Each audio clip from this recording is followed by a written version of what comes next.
একবার বনে খুব অশান্তি শুরু হলো। এক পিঁপড়া পিল পিল করে গেল রাজার দরবারে। গিয়ে বলল, রাজামশাই বিচার করুন, মুরগি আমার বাসা ভেঙে ফেলেছে। রাজা সিপাহীদের ডেকে বললেন, যাও মুরগিকে ধরে নিয়ে এসো। মুরগিকে নিয়ে আসা হলো। সে কক কক করে বলল, সাপ আমার ডিম ভেঙে ফেলেছে, সাপকে ধরতে গিয়ে পিঁপড়ার বাসা ভেঙেছে, আগে সাপের বিচার করুন রাজামশাই। সিপাহীরা সাপকে ধরে আনলো। সাপের লেজ থেকে রক্ত ঝরছে। সে বলল, হরিণ খুর দিয়ে আমার লেজে আঘাত দিয়েছে, আমি পালাতে গিয়ে মুরগির ডিম ভেঙে ফেলেছি, হরিণের বিচার করুন রাজামশাই। সিপাহীরা গিয়ে হরিণকে ধরে আনলো। হরিণের চোখে ভয়। সে বলল, সারস পাখির দোষ, সে হঠাৎ ডানা ঝাপটেছিল, আমি ভয়ে দৌড় মেরেছিলাম, তাই দেখতে পাইনি সাপের লেজে পা লেগেছে। রাজা বললেন, সারস পাখিকে ধরে নিয়ে এসো। সিপাহীরা সারস পাখিকে নিয়ে এলো। সারস বলল, বুলবুলি আমার মুখে ঢুকে পড়েছিল, তাই আমি গলা পরিষ্কার করতে খক খক করেছিলাম আর ডানা ঝাপটে উঠেছিলাম, বুলবুলির বিচার করুন রাজামশাই।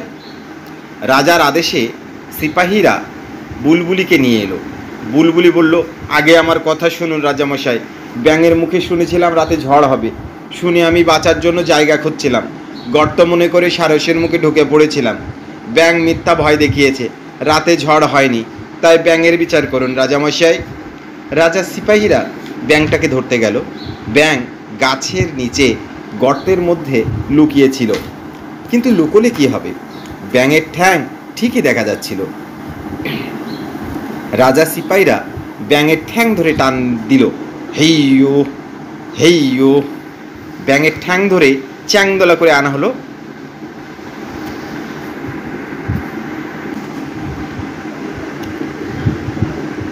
ব্যাঙের ঠ্যাং ধরে চ্যাংদোলা করে আনা হলো। রাজা বললেন, ব্যাঙ তুমি মিথ্যা বলেছিলে কেন? ব্যাঙ বলল, ঘ্যাঙর ঘ্যাং, শহরে বেড়াতে গিয়েছিলাম রাজামশাই, চায়ের দোকানে শুনলাম লোকেরা বলছে রাতে ঝড় হবে, আমি সেই কথাই বুলবুলিকে বলেছিলাম। রাজা বললেন, তুমি শহরের গুজব এনে বনে রটিয়েছ, বনের শান্তি নষ্ট করেছ, গুজব রটানোর জন্য তোমার শাস্তি হবে। রাজা সিপাহীরা ব্যাঙটাকে কাঁঠাল গাছের তলায় নিয়ে গেল। চাবুক মারতে লাগলো, কিন্তু বারবার চাবুক গিয়ে লাগলো কাঁঠাল গাছের ডালে। সেই কাঁঠাল গাছের কষ গড়িয়ে পড়ল ব্যাঙের গায়ে। তারপর থেকে ব্যাঙের গায়ে দাগ হয়ে গেল।